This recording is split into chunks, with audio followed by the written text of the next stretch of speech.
రెండవ పేతురు పత్రిక 5 వచనాల దాకా నేను మీతో చెప్పాను. అయినా ఒకసారి గుర్తు చేస్తా, మీరు మర్చిపోతారని గుర్తు చేస్తున్నా. యేసుక్రీస్తు దాసుడు అపోస్తలుడు అయిన సీమోను పేతురు మన దేవుని యొక్కయు రక్షకుడైన యేసుక్రీస్తు యొక్కయు నీతిని బట్టి, మన దేవుని యొక్కయు రక్షకుడైన యేసుక్రీస్తు యొక్కయు నీతిని బట్టి మావలే అమూల్యమైన విశ్వాసము పొందిన వారికి శుభమని చెప్పి వ్రాయినది. ఈ మాటలతో పంచుకున్నారు.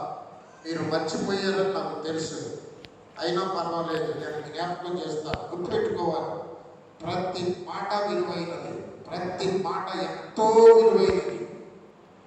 దాచుకోవడం నేర్చుకోవాలి, వాక్యాన్ని గుర్తుపెట్టుకోవడం నేర్చుకోవాలి, దాన్ని మరలా జ్ఞాపకం తెచ్చుకోవడం నేర్చుకోవాలి. అప్పుడు మీరు ఆశీర్వదించబడతారు, మీ ఆత్మ విస్తరించి అభివృద్ధి చెందుతూ ఉంటుంది, మీ మీదకి దేవుని కృప దిగి వస్తూ ఉంటుంది. గుర్తు చేస్తారు, యేసుక్రీస్తు దాసుడు, మొట్టమొదట దాసుడు, ఆ తర్వాత అపోస్తలుడు. దాసుడికి అపోస్తలుడికి ఎంత తేడా ఉందో చూడండి. దాసుడిగా బ్రతికినటువంటి మనలలో దేవుడు ఆయన కుమారులుగా చేశారు, ఆయన బిడ్డలుగా చేశారు. దేవుడు లేని వారికి, నిబంధన తెలియని వారికి, నీతి నియమాలలో నడవాలని గ్రహింపలేని జీవితాలకు ఆయన వాక్యము ద్వారా విడుదలనిచ్చి ఆయన కుమారులలో ఒకరిగా నిన్ను నన్ను చేసుకున్నాడు. కనుక నేను దాసుడనని జ్ఞాపకం చేసుకుంటున్నాడు. మనము ఎవరినో జ్ఞాపకం చేసుకోవాలి. ఎక్కడి నుంచి ఇక్కడికి వచ్చాము, మనకు అర్హత ఉందా? తండ్రి అని యేసయ్యను తెలిసి అర్హత, దేవుడిని తెలిసి అర్హత మనకుందా? పిలవాలి అంటే ఆ తండ్రికి మనము బిడ్డలుగా ఉన్నామా? ఆ తండ్రికి బిడ్డలుగా ఉన్నామంటే ఆ తండ్రికి మన బిడ్డలకి ఎలా ఉండాలి? ఆ తండ్రి ఎలా ఉన్నాడు, ఆ తండ్రి పుట్టిన బిడ్డలు ఎలా ఉండాలి? అలా ఉండాలి. ఆ తండ్రి కుమారుడైన యేసుక్రీస్తు ఎలా ఉన్నాడు, నువ్వు ఆయన బిడ్డవని ఆయన ఎన్నుకున్నాడు, నువ్వు ఎలా బ్రతకాలి, ఎంత జ్ఞానంగా ఉండాలి అది చెబుతున్నాడు. తను మొట్టమొదటి తన స్థితి చెబుతున్నాడు, ఇప్పుడు తన స్థితి చెబుతున్నాడు. ఇక్కడ మనం ఆలోచించవలసింది ఏంటంటే, మొట్టమొదట నా స్థితి, నీ స్థితి ఏంటి? ఎక్కడి నుంచి వచ్చావు నువ్వు? ఏ బ్రతుకు నీది? ఇప్పుడు నీ బ్రతుకేంటి? నీ విలువేంటి? ఆయన దాసుడు, ఇప్పుడు అపోస్తలుడు. ఆయన వెనుతిరిగి మళ్ళా చేపలు పట్టడానికి వెళ్ళిన వాడు, ఇప్పుడు ఆయన దేవుని శక్తి పొందుకొని ఆయన నడిచి వెళ్తామంటే సజీవుల శవాలను దారిలో పడుకోబెడితే ఆయన నీడ తగిలిన శవాలు వేసి వెళ్ళినాడు. ఒకప్పుడు దాసుడు, ఇప్పుడు అపోస్తలుడు. ఒకప్పుడు నువ్వు దేవుడు లేని బిడ్డవు, దేవుడు తెలియదు, నియమ నిబంధనలు తెలియవు, దేవుని ప్రేమ తెలియదు, ఒక దేవుని బిడ్డగా ఎలా బ్రతకాలో విలువలు నీకు తెలియవు. ఇప్పుడు దేవుడు తన ఆత్మ ద్వారా తన దాసుల్లో ఉండి మాట్లాడుతున్నాడు. గ్రహించగలుగుతున్నావా? నీకు అర్థమవుతుందా? నువ్వు ఎలా బ్రతకాలి? ఎన్నో సంవత్సరాల నుంచి దేవుడు నీతో మాట్లాడుతున్నాడే. నీ మాటలు మార్చుకోవాలా, నీ ప్రవర్తన మార్చుకోవాలా. వాక్యము నీ మీద ఏ మాత్రమో పని చేయాల. ఎలా చెప్తున్నానంటే ఆ మార్పు నీలో కనబడటంలా, అది ఇక్కడ రాస్తా ఉన్నాడు. కనుక అది గ్రహించాలి. అది ఎవరు గ్రహిస్తారో వాళ్ళు స్టెప్ బై స్టెప్ దేవుని కొరకు శక్తి పొందుకొని వాడబడతా ఉంటారు. నా మాట మీకు అర్థమైందని చెప్పండి. నీవు ఒకప్పుడు ఎవరు, ఇప్పుడు నువ్వు దేవుని బిడ్డవు అని నువ్వు గ్రహించి, నేను దేవుని బిడ్డగా బ్రతకాలన్న తీర్మానం చేసుకొని బ్రతుకుతా ఉంటే నీలో ఒక గొప్ప మార్పుని లోకం చూస్తుంది. నీలో కలిగిన మార్పును లోకం చూస్తుంది. ఆ లోకం నీలో మార్పు, ఆ వెనకటి మనిషివే నీలో ఇప్పుడు కూడా చూస్తున్నారంటే నీ భక్తి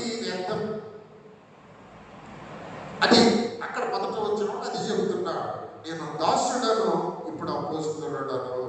అయితే దేవుని యొక్కయు రక్షకుడైన యేసుక్రీస్తు యొక్కయు నీతి మా మీద పనిచేసింది అంటున్నాడు. దేవుని యొక్క మహిమ, రక్షకుడైన యేసుక్రీస్తు సంపాదించిన నీతి మా మీద పనిచేసి మేము ఇప్పుడు అమూల్యమైన విశ్వాసం పొందిన వారు అయ్యాం. అర్థమంతా అయ్యే చెప్పండి. మరి మీ మీద పనిచేసిందా? యేసుక్రీస్తు నీ కోసము నీ పాపములన్నీ ఆయన శరీరములో నలగగొట్టుకొని, ఆయన శరీరాన్ని ముక్కలుగా నలగొట్టుకొని సమాధి చేయబడితే ఆయన తిరిగి లేచాడు. మరి ఆయన, మనం చాలాసార్లు చెప్పాను, రోమాపత్రిక 8:2 చదవద్దు కానండి.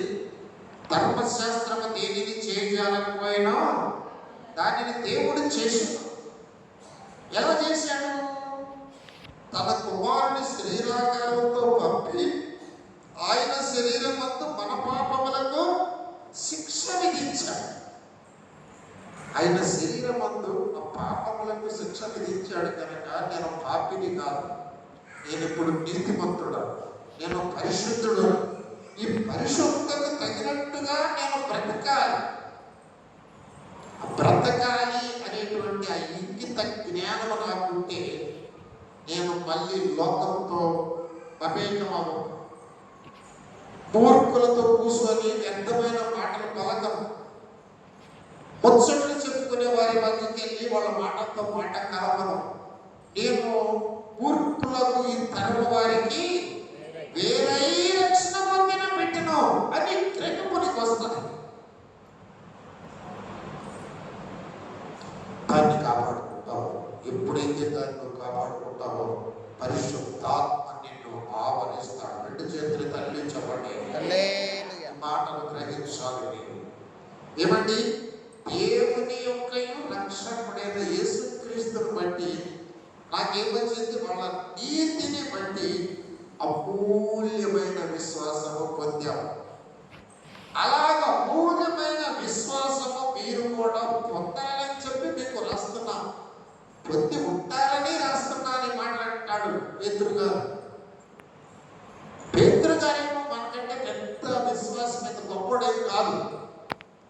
ఎందుకంటే ఆయన కూడా అబద్ధం ఆడాడు. ఆయన కూడా ప్రభుత్వం నీ కోసం ప్రాణం పెడతామని అన్నాడు పడాయిగా. ఆ ఏసై చనిపోయిన తర్వాత మలేసుకొని నేను నా చేపలు పట్టుకోవడానికి వెళ్తానని వెళ్ళాడు. బలహీనుడే. నేను రక్షించబడిన కొత్తలో ఒక పాట దోషులపై దయ చూపు దయామయా కరుణించి క్షమించు కరుణామయా కరుణామయా పొక్కిన పేరును పాపివని తలచావా పొక్కిన పేరును పాపివని తలచావా మగ్దలేన మరియను చుట్టూ 30 సంవత్సరాల క్రితం పాట ఆ వ్యభిచారిగా చూశావా నేనంత పాపిట ఈ కృపకు నోచనా. అయ్యా, ఆ విధంగా అబద్ధమాడి అదిరిపోయిన పేతురుని నువ్వు మళ్ళా అంగీకరించావే. మద్దలేని మరి భయంకరమైన వ్యభిచారిని చేర్చుకున్నావే. నేను అంత పాపిని కాదు కదా, నా పాపాలు క్షమించవా. అద్భుతమైన మాట. నేను రక్షించబడిన నూతన దినాలలో ఈ మాట నన్ను ఎంతగానో మార్చింది. ఆ పేతురు అంటున్నాడు, మా దేవుని యొక్క నీతి మా మీద పనిచేసింది. యేసుక్రీస్తు యొక్క రక్షణ మా మీద పనిచేసింది కనుక మేము నమ్మాము వాళ్ళని. మేము నమ్మిన విశ్వాసాన్ని బట్టి ఆయన మాకు అమూల్యమైన విశ్వాసాన్ని దయచేశాడు. కనుక మేము అంతకంతకు కృప వెంబడి కృప పొంది ఎదిగామని చెప్తున్నాడు. రక్షణ పొందావు, మంచిదే. బాప్తిజం పొందావు, శభాష్. అంతటితో ఆగితే పరలోక రాజ్యం వెళ్ళం. రక్షణ పొందినటువంటి నీవు, రక్షణకు తగినటువంటి మారు మనస్సు పొందినటువంటి నీవు ఆ మారు మనస్సు రక్షణలో ఎదగాలి. అది చెప్తున్నాడు పేరు. ముందు చెప్తాను, రక్షణ పొంది అక్కడ ఆగిపోతే, బాప్తిజం పొంది అంతవరకు ఆగిపోతే పరలోక రాజ్యం చేరదు. రక్షణ మారు మనస్సు అనేది ఒక మెట్టు ఎక్కాం. ఆ తర్వాత పరిశుద్ధాత్మ అన్నది, ఆ తర్వాత మూర్ఖులవి తరంవారికి వేరవటం ఉన్నది. ఒక్కొక్క మెట్టు ఎక్కుకుండా ఆయన కుమారుడని యేసుక్రీస్తు సారూప్యములోనికి నువ్వు రావాలి. ఈ విధంగా ఎదగకుండా నువ్వు ఇక్కడ ఆగిపోతే ఆయన వచ్చినప్పుడు మనం ఎత్తబడం, పర్వతం వెళ్ళకపోతే ఏం జరుగుతుంది? శ్రమలలో ఉండిపోతాం. ఇక్కడ 7 ఏళ్ల శ్రమ, తినడానికి తిండి ఉండదు, భయంకరంగా వచ్చేస్తున్నాయి, ఖచ్చితంగా వచ్చేస్తాయి. ఇక నేను చెప్తున్నా, పరిస్థితులు దేవుడు నేర్పిన బిడ్డవైతే నీకు అర్థమవుతాయి. దేశ పరిస్థితులు, రాజకీయాలు, ప్రపంచ పరిస్థితులు ఏ విధంగా మారుకుంటూ వస్తున్నాయో నీకు అర్థమవుతాయి. చదువు వాక్యాన్ని. ఏదో అనుకుంటున్నావేమో, పర్వాలేదు, ఎలా జీవించి దేవుడు రాజ్యం వెళ్ళగలనని. వెళ్ళలేవు, నువ్వు మారాలి. అదే ఇక్కడ పేతురు గారు చెబుతున్నాడు, నీ విశ్వాసము అమూల్యంగా మారాలి. ఆ విశ్వాసంలో 3 స్టెప్పులు చెప్పాను. గొప్ప విశ్వాసము, ఎంత గొప్ప విశ్వాసము, అమూల్యమైన విశ్వాసం. అసలు విశ్వాసం అనేది నీలో ఉంటే ఆయన పంపిస్తాడు. లేదా సీత, నీ దగ్గర ఏమన్నా ఫోన్ ఉందా? ఆ ఫోన్ తీసుకొచ్చి నాకు, ఆ ఫోన్ తీసుకొచ్చి నాకు ఇయ్యమ్మా అట్లా అడిగాడు. వేసే చిన్న పిల్లలు, నీ దగ్గర తినడానికి ఏముందా అని అడిగాడు సీత. ఆయన 5 రొట్టెలు 2 చేపలు ఏమన్నాయి అని చెప్పింది. అప్పుడు నాకు తీసుకొచ్చి అంటే ఆ పిల్లడు తీసుకొచ్చి ఇచ్చాడు. తీసుకొచ్చి ఇద్దామా ఫోను? తీసుకొచ్చి ఇస్తే ఏమని అంటే ఆయన పిలిచాడు దాన్ని, నీ ఫోన్లు కూడా ఇచ్చేస్తాడు. అప్పుడు ఎన్నో తీయ ఫోన్లు అందరికి పంచితే ఇంకా 12 గంపల ఫోన్లు అవుతాయి. ఈ మొత్తం బాబులంతా పనిచేసేయచ్చు. అబ్బో లీలా పేరు ఫోన్లు పంచుతున్నారు. ఈ లేదు నాకు కనుక నీ దగ్గర ఉండాలి. దేవుడు చూస్తాడు మొట్టమొదట. ఏమంటే ఎప్పుడండి విశ్వాసం ఉందా నీ దగ్గర? ఆయన పంపిస్తాడు. ఓ దేవునికి ఏమన్నా ఇచ్చే మనసు ఉందా? ఇంకొంచెం కలిపి నీకు పంపిస్తూ ఉంటాడు. ఇవన్నీ క్రైస్తవ నిత్య సత్యాలు. ఇవి నువ్వు ఆచరిస్తా ఉంటే నీ అనుభవంలోకి వస్తాయి.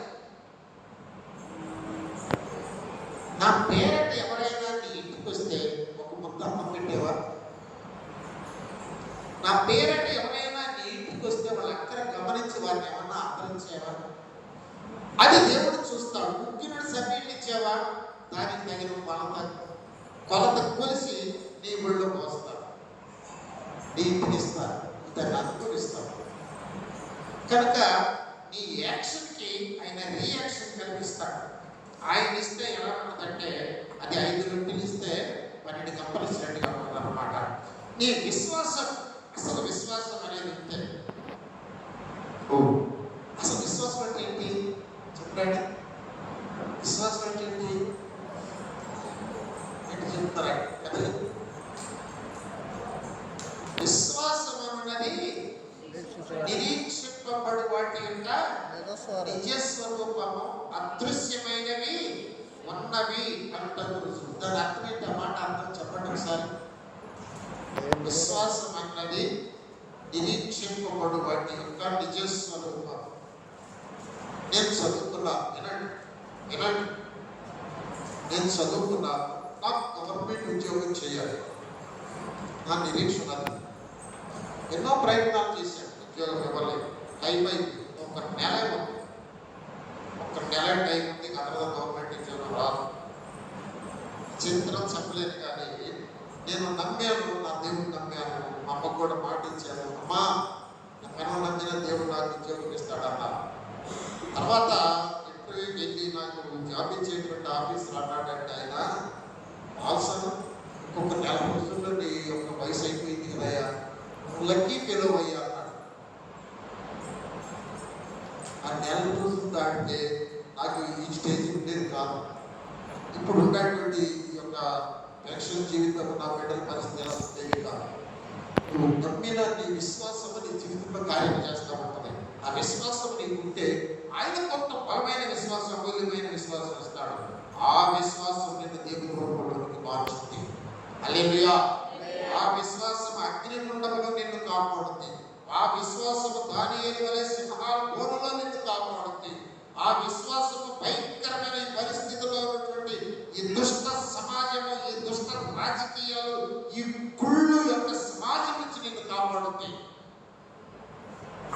నీకు విశ్వాసం అంటే తెలుసు. అసలు నువ్వు నిరీక్షించే దాన్ని పొందేది విశ్వాసం. నీ కంటికి కనబడిన దాన్ని అందుకునేది విశ్వాసం. ఏమండి, నాకు ఎప్పుడు కూడా జీవ వృక్ష ఫలాలు తినాలని, జీవజల నదిలో నేను ఈత వేయాలని నాకు ఆశ. నా కళ్ళ ముందు నా మైండ్లో ఎప్పుడైతే మెదులుతా ఉంటుంది. నేను చనిపోతే ఆ వృక్ష ఫలాలు, ఏ మానవుడు ఇంతవరకు తినలేని జీవవృక్ష ఫలాలు నేను తినాలి అని నా ఆశ. అది నా నిరీక్షణ. దాన్ని నేను పొందుకుంటాను. నువ్వు నమ్మిన విశ్వాసం, నువ్వు అడిగిన దాన్ని పొందుకుంటావు. అది విశ్వాసం. నువ్వు పొందుకోలేదనుకో, నువ్వు విశ్వాసానికి చాలినంత విశ్వాసం నీకు లేదు. ఆ విశ్వాసం నీలో డెవలప్ అవ్వట్లేదు. డెవలప్ అయితే నువ్వు గొప్ప విశ్వాసి అవుతావు. అంటే కానాను స్త్రీ అంత విశ్వాసి అవుతావు. ఆ కానాను స్త్రీ ఎంత విశ్వాసి? కుక్క పో అంటే నేను కుక్కరేనయ్యా, అయ్యా నాకు దయచేసి సహాయం చేయండి. మీకోసం రాలేదుకోండి, నా పిల్లల కోసం నేను వచ్చానంటే అయ్యా మేము కూడా కుక్కలమైన 2 కుక్కలు తింటాం కదా అయ్యా అని వదలటం లేదు. అది విశ్వాసం. మన విశ్వాసం ఏ రేంజ్లో ఉంది? 7 గంటలకు ప్రార్థన పెడితే 8 గంటలకు వచ్చే రేంజ్లో ఉంటాయి. మన విశ్వాసం ఏ రేంజ్లో ఉంది? బాప్తిజం పొందిన మన బిడ్డలు బజార్లో తిరుగుతా మన ప్రార్థనకు రాకుండా వ్యక్తమైనటువంటి దురలవాట్లు బ్రతికేటట్టుగా ఉంది మన విశ్వాసం. నేను కొంచెం కఠినంగా మాట్లాడాలి కూడా ఈ టైంలో. మనము విశ్వాసం తగిన విశ్వాసం లాగా ఉన్నామా? మన విశ్వాసము పెరగాలి. అది చెబుతున్నాడు. విశ్వాసము పెరగాలి అంటే ఇక్కడ అంటున్నాడు చూడండి. ఈ విశ్వాసము పెరగాలి అంటే తన మహిమను బట్టి 4 వచ్చిన తన మహిమను బట్టి గుణాతిశయములను బట్టి మనల్ని పిలిచిన వారిని గురించిన అనుభవ జ్ఞానం. ఇది చెప్పకూడదు చెప్పాను నేను. ఆయన యొక్క మహిమను గురించిన అనుభవం, ఆయన యొక్క గుణాలను గురించిన అనుభవము మనకు ఉందండి. నీ దేవుడు నీ జీవితంలో ఏం చేయగలడో నీకు తెలుసా? అది నేను చెప్పాను మీకు ఆల్రెడీ, మర్చిపోవద్దు. నా జీవితంలో నా దేవుడు ఏం చేయగలడో నాకు తెలుసు.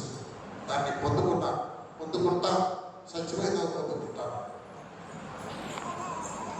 మనుషులు ఎంతమంది 100 మంది వస్తానుకున్నా దొరికే ఆయన మహిమ ఎలాంటిదో, ఆయన గుణాలు ఎలాంటిదో నాకు తెలుసు. పొందుకున్నాను కూడా, చాలా పొందుకున్నాను. ఆ దేవుడు ఎంత భయంకరంగా కూడా నాకు తెలుసు. ఆ దేవుడు శిక్షిస్తే ఆ జీవితాలు ఎలా ఉంటే కూడా నాకు తెలుసు. కనుక ఆయనకి భయపడటం. యోసేపు ఎందుకు భయపడ్డాడు? యోసేపు ఎందుకు భయపడ్డాడండి? అహరోను, మిరియాము ఎందుకు భయపడ్డారు? ఆయన ప్రేమ గల్లవాడే కాదు, ఆయన భయంకరుడు కూడా. దైవజనుడైన మోషేతో వాక్యంలాడి మోషేను చిన్నతనంగా మాట్లాడినందుకు దేవుడు కేక వేశాడు అహరోను, మిరియాముని. నా సేవకుడు, నేను ముఖాముఖిగా మాట్లాడే సేవకుడి మీద మీరు ఇలా మాట్లాడటానికి మీకు ఎంత ధైర్యం మాట్లాడు? ఎక్కడండి అది? సంఖ్యాకాండ 12వ అధ్యాయమా? చూడండి ఒకసారి అమ్మా. విద్యార్థి స్త్రీ విషయంలో వాళ్ళ అమ్మ ఇద్దరు కూడా సర్దుతున్నారు. చిన్నోడు కదా, తేలిగ్గా మాట్లాడుతున్నారు. ఒకవేళ దేవుని సేవకులు, దేవునితో కలిసి నడిచేటువంటి దాసులు మీ దృష్టిలో చాలా చిన్నవాళ్ళలాగా, అజ్ఞానుల్లాగా ఉంటారేమో. కొంచెం జాగ్రత్త పడండి. నోరు జారొద్దు, నోరు జారి తేలిగ్గా మాట్లాడొద్దు. ఏం జరిగిందో చూడండి. ఇక్కడ ప్రేమ కన్నవాడే దేవుడు, కానీ భయంకరుడు కూడా. ఇక్కడ ఏమన్నారంటే, మొదటి వచ్చిన చదువుతున్నాం చూడండి. మోషే కూషు దేశపు స్త్రీని పెళ్లి చేసుకొని ఉంటారు. ఎవరు? మిరియాము, కూషు దేశం ఆమె, మిద్యానీయులు. ఆ మిద్యానీయుడు కొంచెం దేవునికి అసహ్యకరమైన వారు. అయినా దేవునికి చిత్తము అక్కడికి వెళ్ళటం. ఏమంటే ఆ కూషు దేశస్తులు నమ్మగా ఉంటారంట. మళ్ళీ తేలిగ్గా మాట్లాడారు. కూషు దేశాన్ని పెళ్లి చేసుకున్నందున ఆ స్త్రీని బట్టి మిరియాము అహరోనులకు విరోధంగా మాట్లాడారంట. దేవుడి కోపం వచ్చింది. వచ్చే కోపం రాలా, అవసరం లేదు. సేవకుడు కోపం అవసరం లేదు. కానీ దాన్ని బట్టి దేవుడి కోపం వస్తే శిక్ష భయంకరంగా ఉంటుంది. అది మనం తట్టుకోలేము. అది నేను మీకు చెప్తున్నాను. సేవకుడు కోపడకూడదు. మీకు ఒక ఎగ్జాంపుల్ చెప్తాను. దేవుడు సూర్యుడైతే విశ్వాసులు, సేవకులు చంద్రుడు లాంటివారు. సూర్యుడు వేడి డైరెక్ట్ గా పడిందంటే ఆ ఎండకి మనం ఉండలేము. ఎండకి ఉండలేక మన చెట్టు కింద ఎండాకాలం అంతా కూడా మనం మంచాలు చూస్తూ ఉంటాం. ముసలా మొత్తగా వాళ్ళందరూ కూడా తట్టుకోలేక ఎండ తెప్పండి. ఆ ఎండ చంద్రుడి మీద పడింది అనుకోండి, ఆ చంద్రుడిలో నుంచి వచ్చే వెలుగు చల్లగా. కానీ ఈ చంద్రుడిలో వెలుగుకి జీవం ఉండదు, కానీ ఆ వెలుగుకి జీవం ఉండదు. ఆ సూర్యుడి వెలుగు జీవం ఉంటుంది. మొక్కలన్నింటినీ బ్రతికిస్తుంది, నీటిని ఆవిరి చేసి వర్షాలు ఇస్తుంది. చంద్రుడి వెలుగు సేవకుల వెలుగు లాంటిది, విశ్వాసం వెలుగు లాంటిది. చల్లని నీడ ఇవ్వాల్సిందే కానీ ఆ వేడి కిరణాలతో కాల్చే అధికారము సంఘానికి కానీ, సేవకుడికి కానీ, విశ్వాసం కానీ లేదు. హల్లెలూయా. మీకు అర్థమవుతుందా? ఇక్కడ సేవకుడైన మోషేనంటే అప్పేలే, అన్నేలే అని వదిలిపెట్టిన దేవుడు ఏం చేశాడు చూడండి. చూడండి, కూడా వచ్చినప్పుడు యెహోవా ఆ మాట వినేను అని ఉంటుందండి. మనం మాట్లాడే ప్రతి మాటలు దేవుడు వింటా ఉంటాడు. భయం ఉండాలి మన పుట్టిని. నేను ఈ మాట మాట్లాడుతున్నాను, దేవుడు వింటాడేమో అనే భయము ఒక విశ్వాసి కానీ, ఒక సేవకుడు కానీ తప్పనిసరిగా ఉండాలండి. ఆ మాట వినేను. మోషే భూమి మీద ఉన్న వారందరిలో మిక్కిలి సాత్వికుడు. దేవుని దృష్టిలో మోషే క్రోధము గలవాడు. ఒక్క దెబ్బతో ఐగుప్తీయుడిని చంపాడు. ఒక్క దెబ్బతో చంపి అక్కడికక్కడే చేతితో గుడ్డ తీసి గుడ్డలో పుడిచేసి ఇసుక వేసేసాడు. అంత పరాక్రమవుతాడు మోషే. కానీ అలాంటి కోపం కలిగినటువంటి, అలాంటి విద్యనైపుణ్యం కలిగినటువంటి మోషే ఎలా మారాడండి? సాత్వికుడైపోయాడు. దేవుడి దగ్గరికి వచ్చిన తర్వాత దేవుడి బిడ్డ, లోకములో పెద్ద రుస్తులు అవ్వచ్చు, దేశాలు తెప్పచ్చు, 10 మందిని జయించవచ్చు, 10 మందిని చంపచ్చు. దేవుడి దగ్గరికి వచ్చిన తర్వాత నీవు ఏమి లేని ఒట్టి మనిషివే, ఖాళీ చేయబడినటువంటి వ్యక్తివి నువ్వు. మోషే సాత్వికుడు.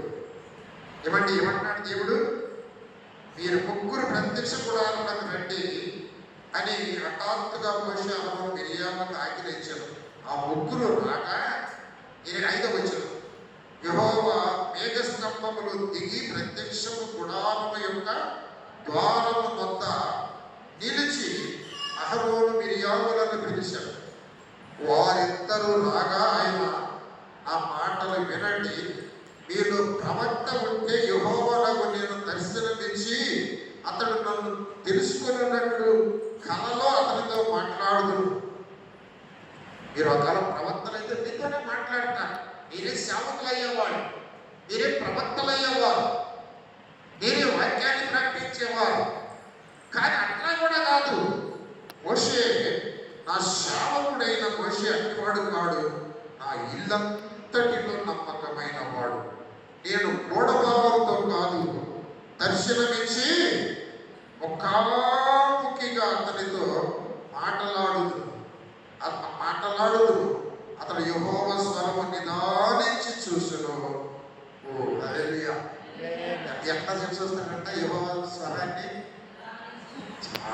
జాగ్రత్తగా పెట్టాడంట. చాలా జాగ్రత్తగా పెట్టాడంట. దేవుడు ఇష్టపడేది ఏంటంటే ఆయన యొక్క స్వరానికి నువ్వు ఇచ్చేటువంటి వాల్యూ ఎంత, ఆయన మాట్లాడుతుంటే నువ్వు ఇచ్చే విలువ ఎంత. ఒకవేళ మీరు మా ఇంటికి వచ్చి చెప్తా ఉంటారు అనుకో, ఏదైనా చెప్తా ఉంటారు అనుకో, రాయడం వచ్చేది కాల్ చెప్తా ఉంటారు అనుకో, నేను టీ తాగుతాను, అయ్యో అది టీ అని అంటా ఉంటుంది. నీకు ఎక్కడ రాని అదే స్థితి కదా. నాకు నేను చెప్తే ఎక్కడ టీ అంటున్నాడు, ఏ పప్పులు అంటున్నాడు అనేసి కొంచెం బాగా చేస్తాను. దేవుడు మాట్లాడుతూ ఉంటే వినకపోతే దేవుడికి బాగా చేస్తే ఎట్లా ఉంటుంది? నా స్వరాన్ని మోషే నిదానించి వింటాడు. అందుకని దేవుని వాక్యాన్ని ప్రేమిస్తే ఎవరు చెప్పినా వాక్యాన్ని జాగ్రత్తగా వింటారు. అది దేవుడి వాక్యం. వ్యక్తిని చూడవు, దేవుడిని చూస్తావు, దేవుడి స్వరాన్ని చూస్తావు, ఆ స్వరాన్ని పట్టుకొని దాచుకుంటావు అంతే. ఇక్కడ చూడండి, నా సేవకుడైన ముఖాముఖితో మాట్లాడుతున్న యెహోవా స్వరం నిదానించి చూస్తుంది కాబట్టి ఆ సేవకుడైన మోషేకు విరోధముగా మాట్లాడుటకు మీరేమో భయపడలేదు అనేమో. మీకు అర్థమైందండి?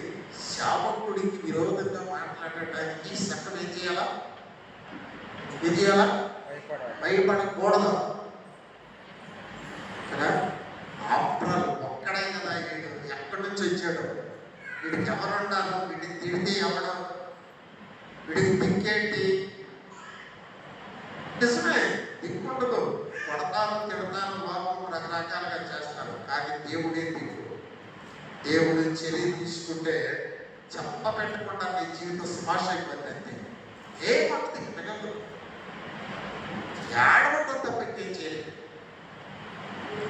కనుక దేవునికి, దేవుని సేవకుడికి విలువ ఇవ్వాలి. అబ్బా అన్నాన్ని కూడా చూడలేదండి. వెంటనే అక్కడ చూడండి, 10వ వచనంలో 9వ వచనం, యెహోవా కోపం వారి మీద రగులుకొనగా ఆయన వెళ్ళిపోయాను, మేఘమును ఆ ప్రత్యక్ష గుడారం మీద నుంచి ఎత్తబడేను. అప్పుడు మిరియాము హిమము వంటి తెల్లని కుష్టు గలది ఆయన అన్నదండి. తెల్లని కుష్టు వచ్చిందంటే ఇక మధ్య గుడారంలో కూడా ఉండడానికి లేదు, ఆ సమాజంలో ఉండడానికి కూడా లేదు. ఊరు బయట ఒక గుడిసేసి ఆ గుడిసెలో ఉంటారు. రాకూడదు, రోడ్ల మీద కూడా తినకూడదు.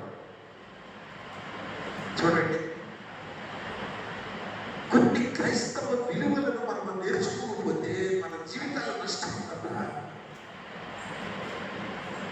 ఈ సంఘము ఇదనేది దేవుడికి. మనకి ఎందుకు ఈ సంఘాన్ని దేవుడు ఏర్పాటు చేసినట్టు? మిమ్మల్ని అందరినీ ఆయన రూపంలోనికి మార్చడానికి.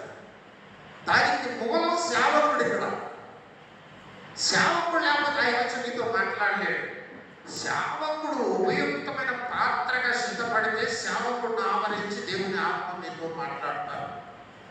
మీరేమనుకుంటారంటే సేవకుడిని చూసి చాలాసార్లు అంటే మన వాళ్ళకి చాలాసార్లు చెప్పారు, బాబోయ్ నీ మీద నాకేం కోపం లేదమ్మా, నేను మిమ్మల్ని అంటలేదు, దేవుడి మాట్లాడమంటే అంటున్నానంటే వాళ్ళకి లెక్క చేయకుండా నా మీద తిరగబడి చాలా నష్టపోయిన వారు ప్రాంతంలో ఉన్నారని నేను వాళ్ళ కోసం ప్రార్థన చేస్తున్నాను, ఏడుస్తున్నాను.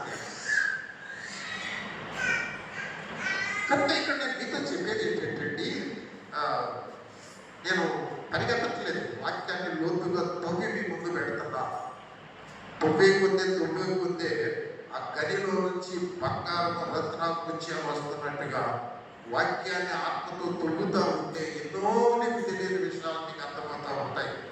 ఇక్కడ నేను మీతో చెప్పేది ఏంటంటే, 2వ పేతురు పత్రికలో ఆ మహిమ గుణాతిశయములను బట్టి మనలను పిలిచిన వారి గురించిన అనుభవ జ్ఞానము మూలముగా ఆయన దైవశక్తి మీకు వస్తుంది. ఆ దైవశక్తి మీ జీవానికి, మీ భక్తికి ఏమేమి కావాలని మీకు ఇస్తుంది. మీరు నిదానంగా ఆలోచించండి. అసలు ఆ దైవశక్తి మీలోనికి వచ్చిందంటే మీరు భక్తిలో పెరుగుతారు, మీ జీవములో పెరుగుతారు, మీరు ఒక ప్రత్యేకమైన వ్యక్తులుగా ఉంటారు. నోరు తెలిస్తే మీ మాటకు విలువ ఉంటుంది. మీరు పదాలను అడుగు పెడితే మీకు ప్రత్యేకమైన వ్యక్తిగా మీకు ఒక విలువ ఉంటుంది. అది ఎక్కడి నుంచి వచ్చిందంటే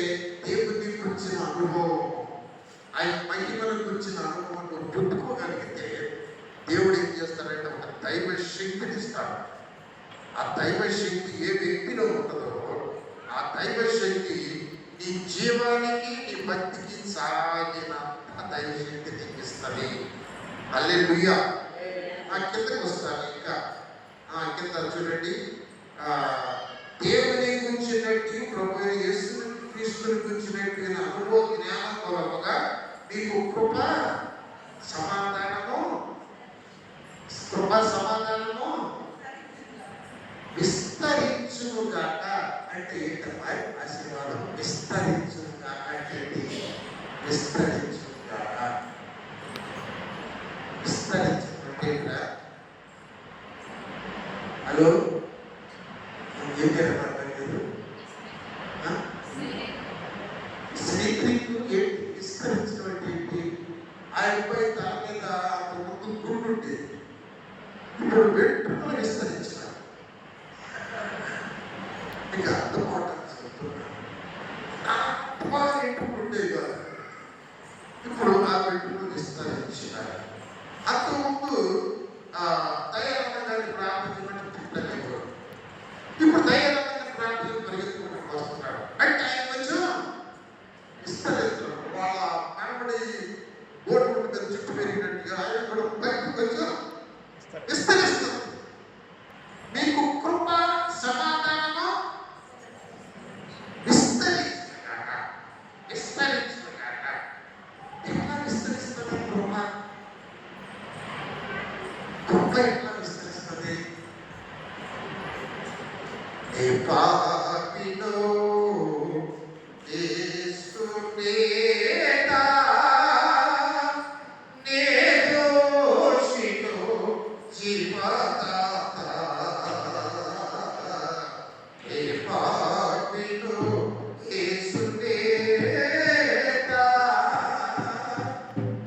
ఎప్పుడైతే పాపిని గ్రహించారో, అయ్యా నేను ఈ మాటలు మాట్లాడకూడదయ్యా, నేను ఇలా చేయకూడదయ్యా, నన్ను క్షమించయ్యా, ఎప్పుడైతే ప్రార్థన చేశాను ఆయన కృప నాలోనికి వస్తుంది. అలా ఎప్పుడు నేను తప్పు చేశానో, ఎప్పుడు నేను పక్కకి వెళ్ళానో, నా చూపులో తేడా వచ్చిందో, నా ఆలోచనలో తేడా వచ్చిందో, నా మాటలో తేడా వచ్చిందో, నేను ప్రార్థన పాపిని అని ఒప్పుకున్నప్పుడల్లా ఆయన కృప విస్తరించుతా ఉంటుంది. హల్లెలూయా. హల్లెలూయా. కృప వెంబడి కృపను పొందుచు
అద్భుతాలు జరుగుతూ ఉంటాయి.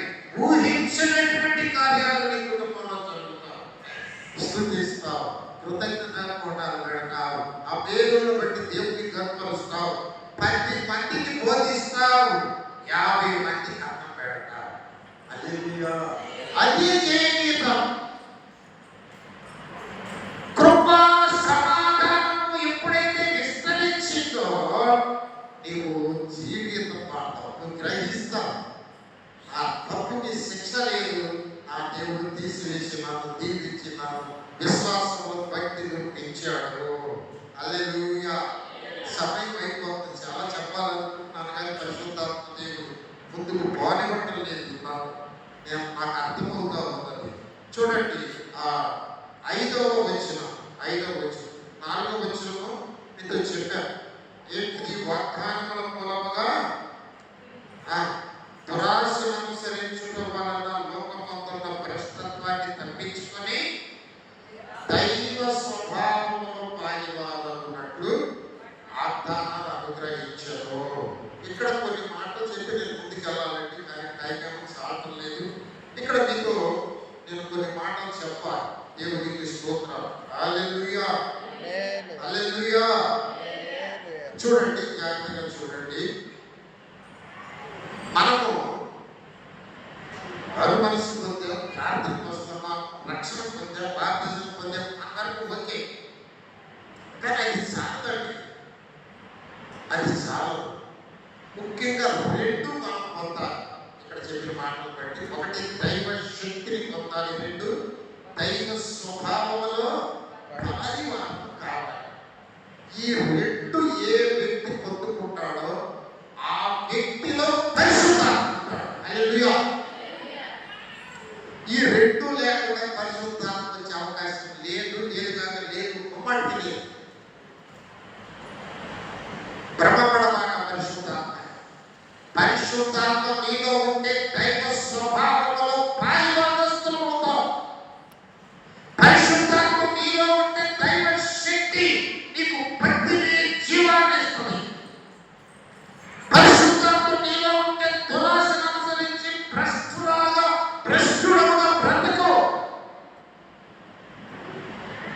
కనుక ఈ రెండు గుణాలు నీకు దేవుని గురించిన అనుభవ జ్ఞానం ఉందా, దేవుని వాక్యాన్ని జాగ్రత్తగా విని గ్రహించగలిగిన జ్ఞానం ఉందా, దేవుడు ఎవరో, యేసుక్రీస్తు వారు ఎవరో, ఆయన నీ కోసం నా కోసం ఏం చేశాడు అనేటువంటి గ్రహింపు నీకుంటే నువ్వు భయపడతావు, దురాశను అనుసరించావు, భ్రష్టత్వాన్ని అనుసరించావు, భ్రష్టులుగా బ్రతకం. మనం ఎప్పుడైతే దేవుని వాగ్దానాలను, అలాగే దేవుని యొక్క శక్తిని, భక్తిని, దేవుని నీతిని పొందుకుంటామో ఖచ్చితంగా మనము దేవుని ఆత్మతో నడిపించబడతా ఉంటాం. ఇదే గుర్తండి.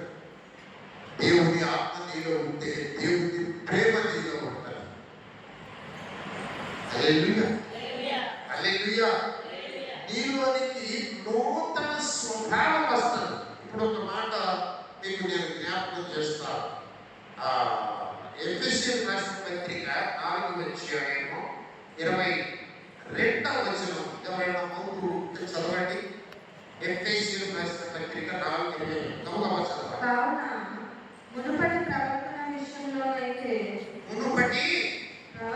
మునుపటి ప్రవర్తన విషయంలోనైతే మోసకరమైన దురాశల వలన చెడిపోవు మీ ప్రాచీన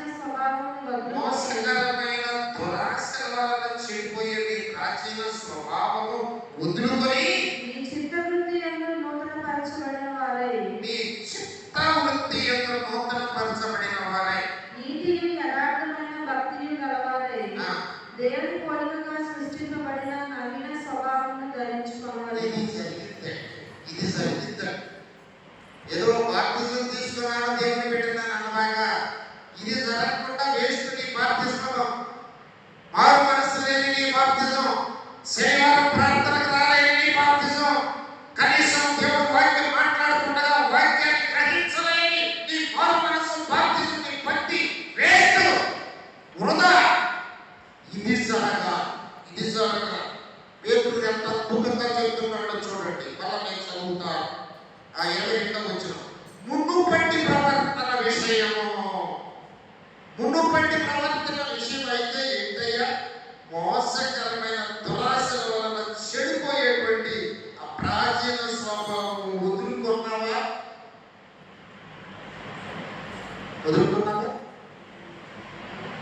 ఆ ప్రాచీన స్వభావం వదులుకున్నావా? ఆ చెడిపోయిన స్వభావం, అకారాల స్వభావం, అద్వేషించే స్వభావం, కక్షల అసూయలతో ఒకరికొకరు విభేదించే స్వభావం.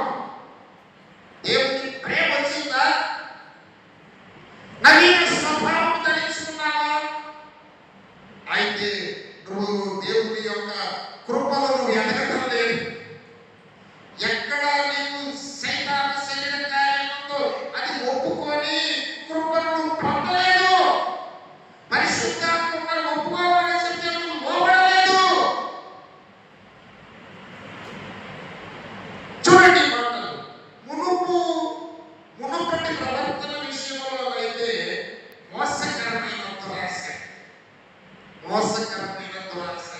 వివరించగానే అర్థం చేసుకోవడం ఇలాంటివి ఉంటాయి. మోసకరమైన దురాశలు, ఎవరిని మోసం చేయాలి, ఎవరిని బాధ పెట్టాలి, అసలు ఎందుకు పలకూడదు, అసలు ఎందుకు ప్రయోగించకూడదు, ఆ వీళ్ళని ఎలాగైనా కూడా దెబ్బతీయాలి, ఇలాంటి స్వభావం దైవ స్వభావం కాదు కదా. అది శరీర స్వభావం లేదా సాతాన స్వభావం. దైవ స్వభావం ఏంటి? ప్రేమ. ఎవరిని గుమ్మి వేసే వారిని ప్రేమించిన ప్రేమ, చుట్టూ వీటి మీద గుద్దే వారిని ప్రేమించే ప్రేమ, మరణంతో బాధవారిని ప్రేమించే ప్రేమ. ఆ ప్రేమలో కొంచెమన్నా వచ్చిన పాలు వస్తే ఈ వారిపోతాయే, ఆ ద్వేషం వారిపోతే, కక్ష వారిపోతాయే, ఆ విభేదాలు వారిపోతాయే. ఎక్కడ మారేమో, ఎక్కడ కళ్ళకు రాజు మనమే మారదు. మన పిల్లలు ఎక్కడ మారుతారంటే ఎక్కడ మారుతారు? నటిస్తున్నా నటిస్తున్నా జనాలు చూడాలి, మారేదని అనుకోవాలనుకుంటున్నావు. నువ్వు మారితే జనాలు నీలో యేసయ్యను చూస్తారు, నువ్వు మారితే యేసయ్య స్వభావాన్ని చూస్తారు, నువ్వు మారితే యేసయ్య ప్రేమను చూస్తారు నీలో. నువ్వు ప్రార్థన చేస్తే దయ్యాలు పారిపోయి, నువ్వు ప్రార్థన చేస్తే స్వస్థతలు జరిగేటువంటి ఆ శక్తిని లోకం చూస్తుంది. నీ వెంట వస్తారు లోకం, ఈ బిడ్డ చేత ప్రార్థన చేయించుకుంటే ఆ సమస్య తీరింది అనేటువంటి గ్రహింపు లోకానికి వస్తుంది. నీ వెంట పడుతున్న లోకం. కనుక ఇక్కడ ఏం చెప్తాడంటే ఆ మోసకరమైన దురాశ వల్ల చెడిపోయి ఆ ప్రాచీన స్వభావం కుదురుకోవచ్చు. ఇది సరిపోతుంది. విశ్వాసంలో చెప్పుకున్నాం, ప్రార్థనకు వస్తున్నాం, అలాంటి వస్తున్నాం, భోజనం చేస్తున్నాం, సక్రంగా కొడుతున్నాం, కానీ ఈ ఎదురు లేదు, ఈ కుదురుకోవట్లేదు. రెండోది నీతి యథార్థమైన భక్తి కావాలి. అంటే చెప్పండి, దాన్ని వదిలిపెట్టాలి, దీన్ని పొందుకోవాలి. ఆ స్వభావాన్ని వదిలిపెట్టి నీతి యథార్థమైన భక్తి కావాలి. దేవుని పోలికగా సృష్టించబడిన నవీన స్వభావమును ధరించుకోనండి.